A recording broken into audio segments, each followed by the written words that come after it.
Hey guys, what's up? It is your friendly neighborhood Ubergus here, back again with another Isaac Bragging Run. I sure hope the intro didn't get cut off by the startup on OBS's recording. But anyway, Polyphemus, let's go. If the beginning of the intro did get cut off, then you probably didn't hear me say the very beginning of the intro. It's irrelevant. It's an intro. You've heard it a trillion times before, or, you know, in this case, 261 times before. And it doesn't change, aside from how I specifically put emphasis on different syllables, or fuck it up in certain ways, or, you know, take a step back, break the fourth wall, and observe how the intro went. But regardless of all of that, we're playing some Binding of Isaac, Rebirth, and of course we have Polyphemus. So let's get right into it, which I have been doing for a bit, of course. Anyway. So today was Sunday. Yesterday was Sunday for you. And my dad's birthday is today, Monday. Tomorrow, today, whatever. My dad's birthday is Monday, which is today for you, but tomorrow for me. Anyway, and so we celebrated on Sunday. Because that was, I mean, it's a holiday weekend, right? I'm assuming it is, considering my parents don't have work on Monday, so whatever. But we celebrated on Sunday, and my brother and his girlfriend came in from the city, and we had a good time. We went to a. Alright, so it's called tapas, right? I don't know shit about this, alright? Literally all I know is what I experienced, which I believe the name of the way that it's tapas, which is small servings. It's basically all you order are appetizers, and then you share with the table. And it was good food. It was like, God, I don't know. Every time that I asked, like, before we went, it was like, hey, what kind of food is it? And my mom would be like, well, it's tapas. And I'm like, yeah, but, like, is it Mexican food? Is it Chinese food? Like, I don't fucking know. And you know what? I'm realizing, after we have eaten there, that, there wasn't an answer for me, because it's literally all types. It is just a huge array of foods. It's all, so all the names of the foods are like Spanish, so I guess it's Spanish, like not Mexican, Spanish. I don't know if that's accurate, but I mean, it was all Spanish. So my assumption is that given the names of the food are Spanish, that the food would be considered Spanish. Generally. So anyway, it was good. It was really good. I'm not a huge fan of most of the specific things that were on the menu, which is unfortunate, but what I did have was very good. I mean, I tried it all. It's not like I was like, I hate salmon. I mean, I don't like salmon. I don't like seafood. But I tried the salmon, and it was okay. You know, it has the classic problem of seafood for me, which is it just tastes dry. And every time I bring up, you know, if a food is like dry, if it tastes dry to me or whatever, everybody's like, oh, well, it was bad, or oh, you need to try good, or oh, just add this sauce to it. I don't fucking care, alright? If the food is dry, that's a problem with the food, right? Like, if it's served in a sense, in a fashion that it is dry, then that's a problem, right? It's not a thing that I'm supposed to go out of my way to fucking fix. I could, but I mean, that also doesn't change the food itself. Like, adding gravy to turkey doesn't make the turkey less dry. It just means that now there's dry turkey with gravy on it, which, you know, I don't know. Maybe it's because my taste buds are very specific. And I know you know, taste buds, technically there's nothing fantastic about taste buds. There's nothing like magical like people seem to think, like, oh, well, you have sweet taste buds, you know, like if in the back of your tongue, fuck off, Jesus, in the back of your tongue you taste sweet better, so like gargle the whatever to the back of your tongue. That's not true at all. All taste buds, as far as we understand, are exactly the same. So, I mean, aside from, you know, differences that they themselves will have, but there's no, like, taste difference between individual taste buds. Unless it's a very specific case. There's no such thing as, like, a sweet taste bud. Like, certain taste buds tasting sweet better, for example. But, you know, like, I tend to taste very specific things about food. I have a very, I guess, articulate palate, you know? Like, when I taste something, I taste every single tiny little thing it has to offer. I don't just taste, like, a final flavor, right? Like, you know, if something's got pickles in it, and I generally don't like pickles, but you know, I like pickles when it's complemented with something else, generally beef, as it is pretty much the only situation I really like pickles is on a burger. But it's real good on a burger. But you know, like I can taste all the individual flavors in a burger. Like I can taste every single little piece of it. So when I'm saying like, you know, turkey's dry or salmon's dry or whatever, like, I'm not asking for fucking gravy in turkey's case, you know?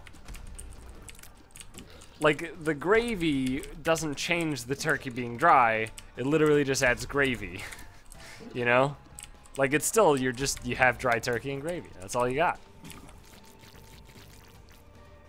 And I don't like dry meat. You know, I don't like... I just dislike pretty much non-beef or pork. Beef and pork, incredible. Pretty much any other meat, it's pretty 50-50. I'm okay with like shrimp, but most like fish, seafood, I really dislike. I do like lobster, however, it's incredibly expensive, even though it's the cockroach of the ocean. Which is such a bizarre thing. I mean, like, even, you know, as recent as, like, 20 years ago, people were fucking handing away lobster. It was like, hey, do you want lobster? Yeah, how much is it? Ah, it's free. Fuck it, just take it. It's lobster, right? And now it's like, oh yeah, can I get a lobster tail? Literally just the tail of a lobster. Yeah, that'll be $43. Oh. Ooh. I don't know if I can afford that. So, that's a weird thing. But I do really like lobster. Lobster's great. Because there's no, like, dryness to it.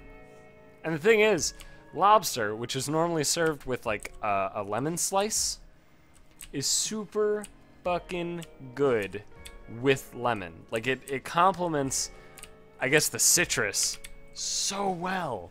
I love it. And the thing is, I put lemon on the salmon, which was served with a lemon slice. In fact, most seafood is served with lemon slice because lemon does tend to complement seafood. But I fucking knew it. But I put lemon on the salmon, right? And it made it way better. But at the end of the day, it still was just like, eh. You know, I didn't really care for it, you know? It wasn't that it was bad, like it was good. I can appreciate, you know, how well it was made, because it was made very well. It was like given a very light sear. It was still very pink, which apparently is good for salmon. And in fact, it did make the meat, like, although dry, it did kind of just disintegrate in the mouth, which is generally what you want from most meat. You want it to be, you know, not tough. Well, most people. Or you could be a fucking weirdo like me who enjoys things, you know, medium well. But that's another topic entirely. So, like, you know, the salmon was made well. I could acknowledge the specific bits and pieces of the salmon that made it, you know, good for most people. And then I was like, yeah, it's just not for me. Alright. You know?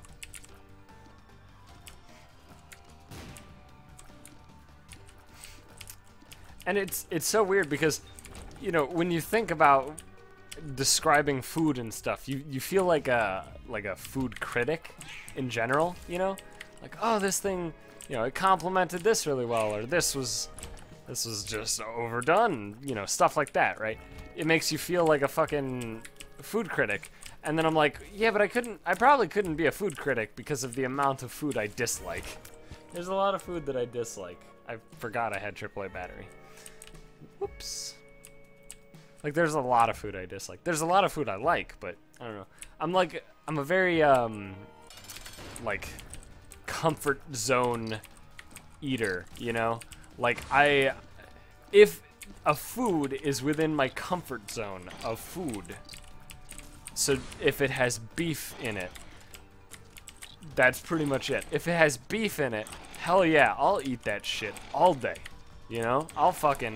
I'll wolf that shit down faster than you can even say the name of the plate. You know, I'm gonna take this because I want to reroll the other thing. That ended up being pretty good. We got tears up, an HP up, probably a damage down. Can't tell. Maybe. Fuck if I know. Oh, fuck. That doesn't work, like, well at all, right? Fuck it. You know what? Science. Hey, I have 2 bars. That's actually really good. I was expecting to be 1 bar. So we're actually in a pretty good spot, I think. I don't know how well this oh, it's good. Okay, it's good. It's real good. Yeah, so like if the food has beef or pork, I'm like, hell yeah. Like, you know, hand me a fucking 5-pound burrito. It's gone in a minute. Easy peasy. I can do that shit. You give me, you know, a 1/4 pound of just, you know, varied seafood. Probably it'll take me like a half hour to even make a dent in it. Because it's not really a thing I like, you know? That's all it is. Which maybe that's unfortunate. Maybe not. I don't know. I've just never been a seafood kind of guy.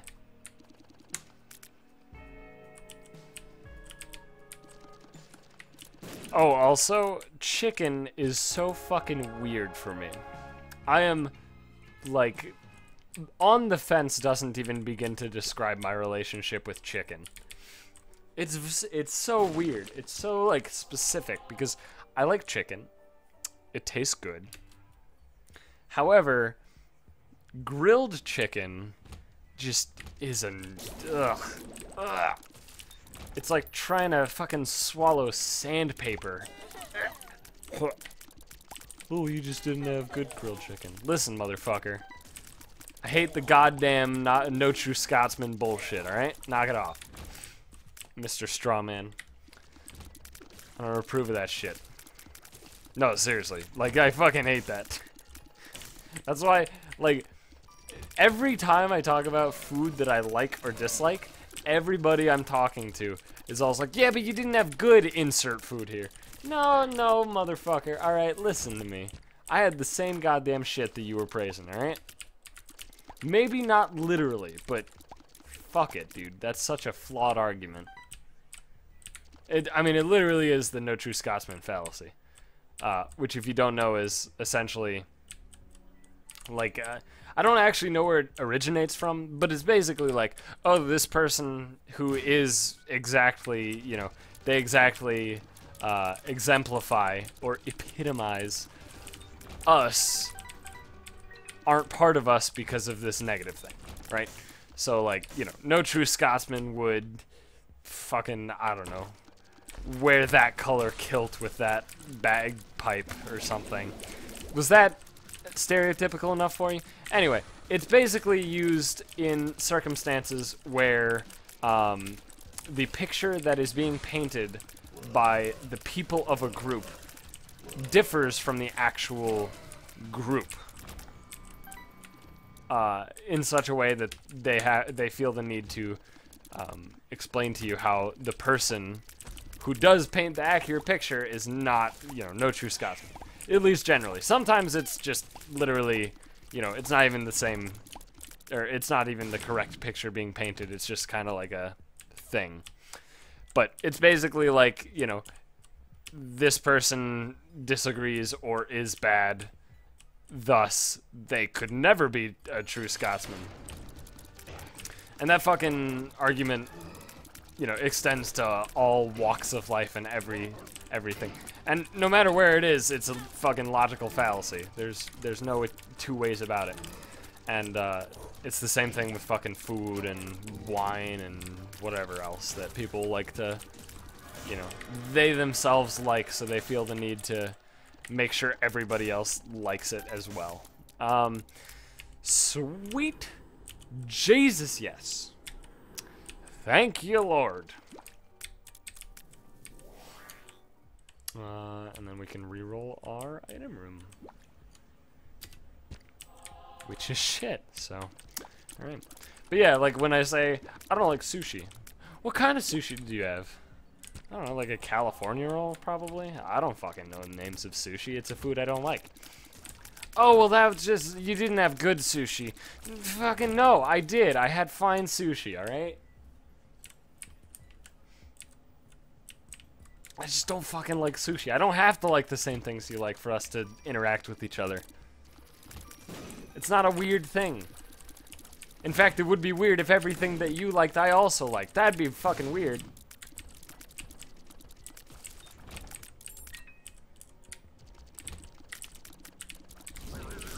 I don't like seafood. Well, you just haven't had good seafood. Well, I don't know about that. Yeah, it's such a fucking obnoxious conversation, you know? And I don't even know why people feel so compelled to, like, defend food that they like. I mean, listen, alright? I'll be honest with you. If somebody was like, yo, bacon shit, I'd be like, motherfucker, alright, I'm gonna sit you down, and we're gonna talk this out, alright? You and me, mano y mano, we're gonna fucking talk this shit out. You said you dislike bacon. That's like equivalent to saying you dislike being alive, or you dislike freedom, or you dislike, I don't know, literally sex in your mouth. You know, that's, you know, disliking bacon's a completely different thing from disliking all this other stuff. And that's a joke, by the way. I don't know if it's coming across properly that I'm joking. I'm clearly being facetious and intentionally hypocritical in a comedic sort of way to attempt to create comedy. I know it's a very complex thing, and I'm so sorry for, you know, fucking frying your brains, but I'm attempting to make a joke. But I do feel that way. I feel that anybody who dislikes bacon might be, you know, they might have the screw loose. That's not true. Again, I'm being facetious, so just ignore that. If you dislike bacon, I'm sure you have a good reason. Just kidding. There's no good reason to dislike bacon. Am I right, guys? Up top. Nice. Okay. Yes, I high-fived myself. Yes, I did. Alright, this run's going well, though. Oh, yeah, I was gonna say, not only... sorry, I went on a fucking mega tangent. Actually, like, so tangential, right, that it's literally exactly the same, because the definition of a tangent is, I mean, there's no way, you can't get more tangential mathematically than a tangent. That's impossible, so, I mean, you know, whatever. Anyway, we got dinner, which was good, and then we got home, and my dad opened some kind of, you know, light presents. We don't do, like, super fancy presents. Not like, I got you a car! You know, like, I mean, we're not that wealthy. I mean, we're not wealthy. We're like middle class in general. That's the way I like it. I like middle class. It's a nice place to be, you know? But, yeah, so we don't generally do, like, huge gifts. But my brother and his girlfriend did get him a pretty big gift. And I kind of felt like an ass.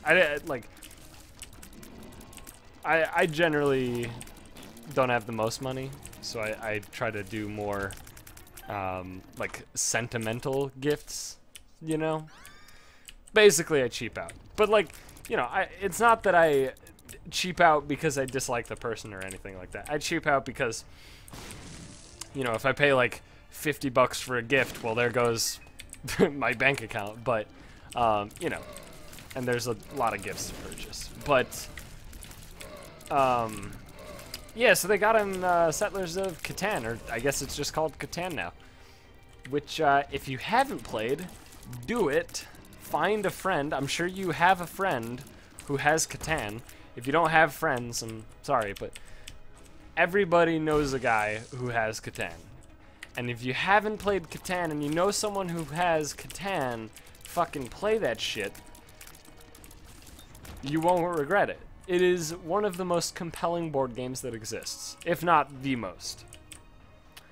Now, if you don't know what Catan is, it is a basically just random. First of all, it's basically all random. Yes, and yes, and yes, and yes, and oh right, yes, okay. So it's a random based. It's hex based, right? Every piece is a hexagon. All the board pieces are hexagons, and the board layout is random, game to game. You shuffle up tiles and you just plop them down, and the numbers that you put on the tiles is random, right?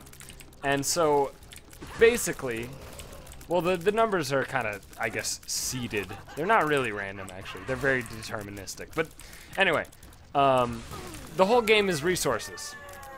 That's all it is. It's resources. It's a resource management game.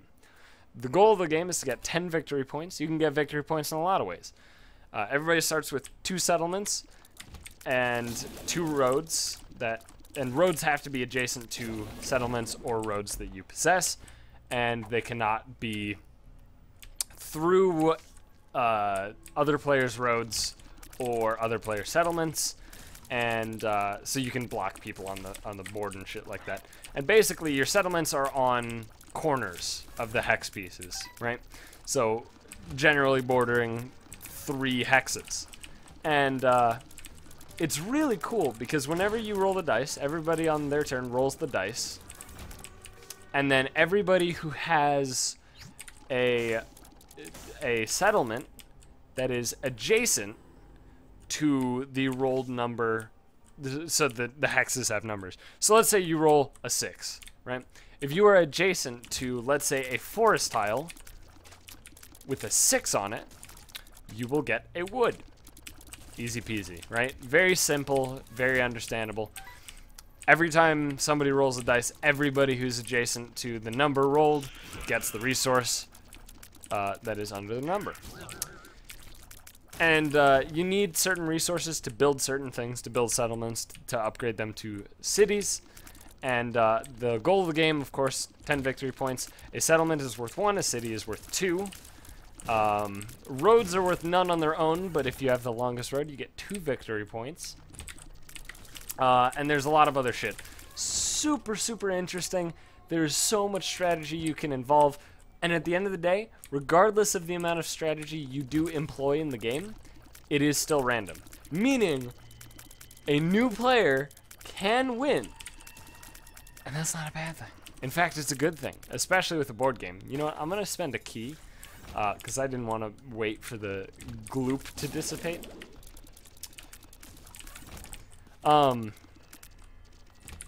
Yeah, so, like, it's super compelling because if you're a new player playing Catan, you can win on your first game. You can. You probably won't. because your first settlement's placed, because at the start of the game you place 2 settlements, 2 roads, they'll probably be placed pretty suboptimally. Not horrendously poorly, you know, like you can still kind of understand what a good idea is, like if you're bordering 6 and 8, because those are the 2 second most commonly rolled numbers, the most commonly rolled of course being 7, which will not actually show up on the board for a resource, as it is used for the, I guess, the bandit, whatever he's called. I call him the bandit. Apparently he might be a burglar or a robber, whatever. That guy. So whenever a 7's rolled, you do shit with him. I'm gonna grab this. I forgot what was in here, and I'm immediately realizing my mistake. Oh well. So, you know, generally you want settlements bordering 6 and 8. You can't border, I believe, at least the way that we play, we put down the number tiles in kind of a specific way, where it's just, you go around the board and then into the board once you complete the circuit. You know, continuing that spiral pattern. And the number tiles have, they have backs to them, so it's a number on one side, and on the other side it's letters.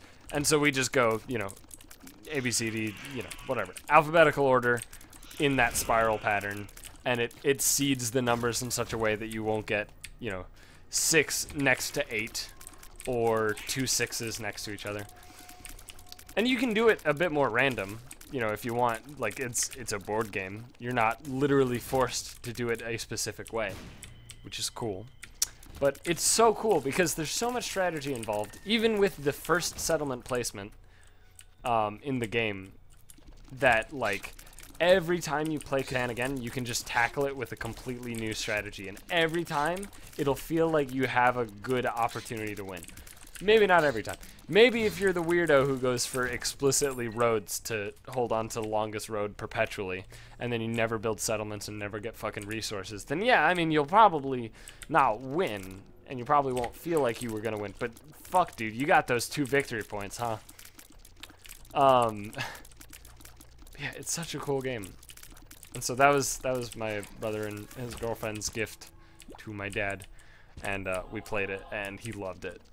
Every person I've ever played Catan with, if they were new to Catan, like they didn't play before the game we played, every single time they walk away saying, I fucking love Catan. Every time, like verbatim, I'm quoting them. Like, there's something weird about the game, something in the water, I guess, where it makes you just say, I fucking love Catan at the end of the game, no matter what. Like, I had a friend who, he was like, I fucking love Catan, and he's like, where did that come? I don't like Catan, what the fuck? No, but seriously, everybody loves it. It's such a fucking good game.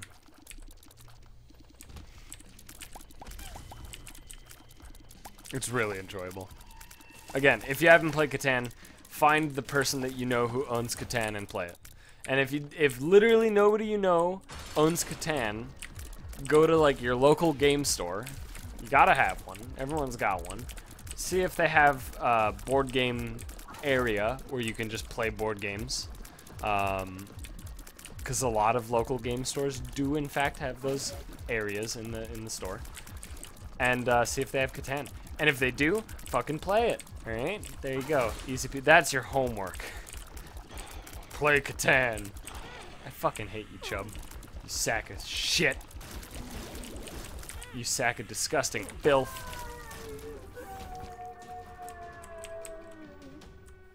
Come on, Darkbone. That should give me a spirit heart. Well, it could have given me a spider, but it gave me a payout. Which is what I meant to say. But yeah. Catan was great. That was maybe the highlight of the night. Just because it's so fun. Fuck off. God damn it.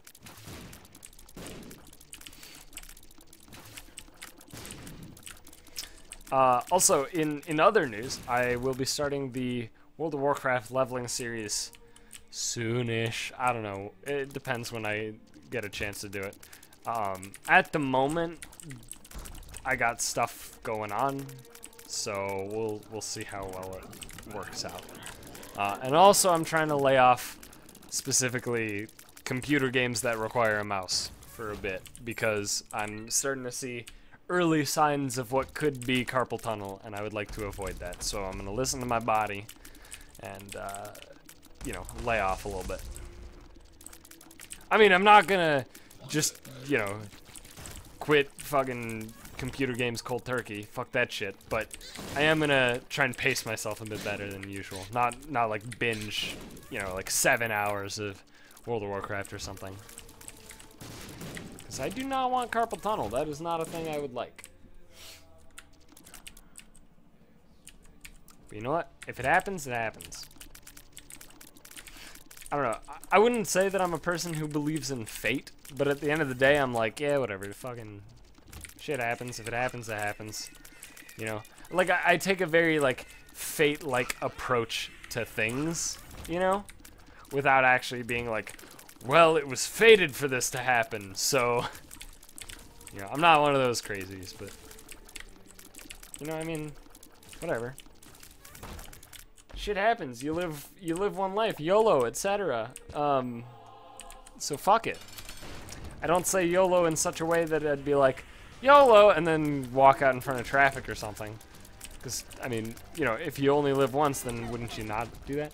That's a Lonely Island song, by the way. It's a good one.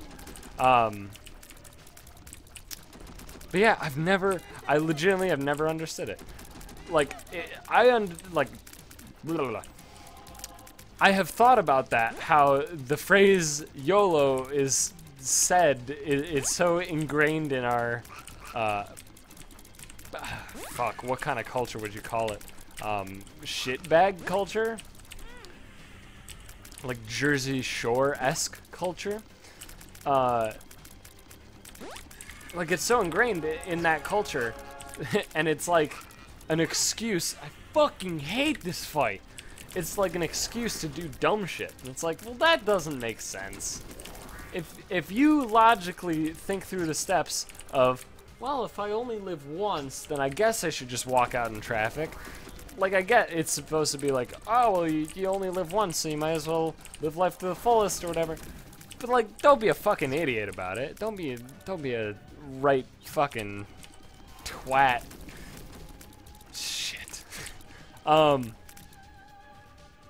But yeah, like, sure, you know, YOLO when you're, like, skydiving, you know, like, safely skydiving. And, I mean, I'll never skydive because fuck that shit. I don't care how safe it is. It's like, you know, it goes against all my instincts, so fuck that. But, regardless, like, you know, say YOLO before you're skydiving, sure, whatever. Say YOLO before slamming a Jaeger bomb, yeah, why not? But don't say YOLO when you're, like, you know, your friend is like, fuck, I'm trying to think of a good example. I'm struggling. I'm trying to, like, buy time for me to actually think of an example. Yeah, like, don't get fucking hammered, you know, and then drive and go like, well, YOLO. Like, no, fucking stop. Call somebody. Get a ride, alright? Don't fucking drink and drive, you idiot. If you only live once, you should be protecting that life. You shouldn't be throwing it away for the sake of excitement. Which is also why I fucking hate the idea of base jumping. I despise it.